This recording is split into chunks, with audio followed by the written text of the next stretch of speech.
हिंदुस्तान में अरशद शरीफ शहीद को सुपुर्द खाक किया जाएगा। अभी भी लोग आ रहे हैं, अभी भी लोगों की आमद का सिलसिला जारी है।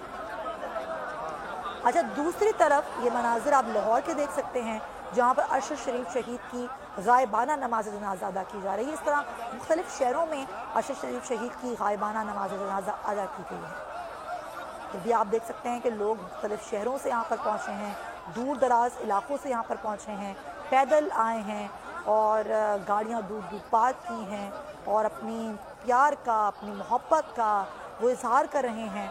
और बस उनकी एक ही कोशिश है कि वो अपने प्यारे सहाफ़ी, अपने पसंदीदा सहाफ़ी को सफ़र आखरत पर रवाना कर सकें, बहुत सी दुआएं दे सकें, खराज अक़ीदत पेश कर सकें।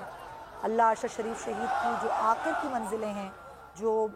वो आसान करे, उनके दर्जात बुलंद करे, हर एक की यही दुआ है।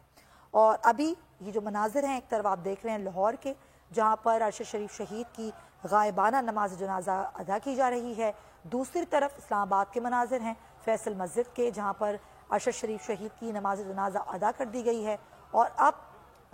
उनका सफ़र आखरत है और उनके जस्ते खाकी को अब H11 कब्रिस्तान लेके जाया जाएगा जहाँ पर उनके सुपुर्द खाक उनके भाई और उनके वालिद के साथ ही किया जाएगा। आपको साथ साथ सूरत हाल जो बताएं वो ये है कि अरशद शरीफ शहीद जिनकी अचानक मौत इसने हर शख्स को गमज़दा कर दिया, हर दिल दुखी है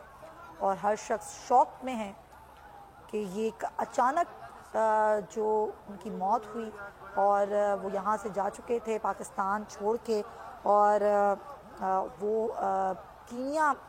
सफ़र कर रहे थे और दौरान सफ़र जो कीनिया पुलिस है बकौल उसके कि उनकी फायरिंग से वो शहीद हुए। और अब आगे जो सूरत हाल है अभी जो फ़िलहाल जो हम आपको बता रहे हैं